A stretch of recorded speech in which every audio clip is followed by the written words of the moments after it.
Hi hello ನಮಸ್ಕಾರ. ನಾನು ನಿಮ್ಮ ಪಕ್ಕದ ಮನೆ ಹುಡುಗ ಪ್ರಮೋದ್. ಈ ನಿಮ್ಮ ಪಕ್ಕದ ಮನೆ ಹುಡುಗ ಪ್ರಮೋದ್ ಇಲ್ಲೇನು ಮಾಡ್ತಿದ್ದಾನಪ್ಪ ಅಂತ ಅಂದ್ಕೊಂಡ್ರಾ? ಎಸ್, ಆ್ಯಕ್ಚುಲಿ ನಾನು ಕೂಡ ಒಂದು ಯೂಟ್ಯೂಬ್ ಚಾನಲ್ನ ಸ್ಟಾರ್ಟ್ ಮಾಡೋ ಸಮಯ ಬಂತು. ಆ್ಯಕ್ಚುಲಿ ನಾನೊಬ್ಬ ಯೂಟ್ಯೂಬರ್ ಆದರೆ ಓಕೆನಾ ಗೊತ್ತಿಲ್ಲ. ನಾನೊಬ್ಬ ಯೂಟ್ಯೂಬರ್ ಆಗೋದಕ್ಕಿಂತ ಒಬ್ಬ ಕ್ರಿಯೇಟರ್ ಆಗಬೇಕು ಅಂತ ಅಂದ್ಕೊಂಡಿದ್ದೀನಿ. ಮೋಸ್ಟ್ಲಿ ಕ್ರಿಯೇಟ್ರ್ ಏನಾದರೂ ಮಾಡ್ತೀನಾ ಗೊತ್ತಿಲ್ಲ. ಸೊ ಮೋಸ್ಟ್ಲಿ ನಾನೊಬ್ಬ ವ್ಲಾಗರ್ ಆಗ್ತೀನಿ.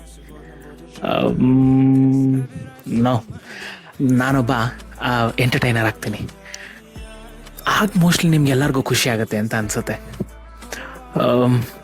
ಆ್ಯಕ್ಚುಲಿ ಈ ಒಂದು ಚಾನಲ್ಗೆ ನಿಮ್ಮ ಸಪೋರ್ಟ್, ನಿಮ್ಮ ಲವ್ ಎಲ್ಲವೂ ಬೇಕಾಗುತ್ತೆ.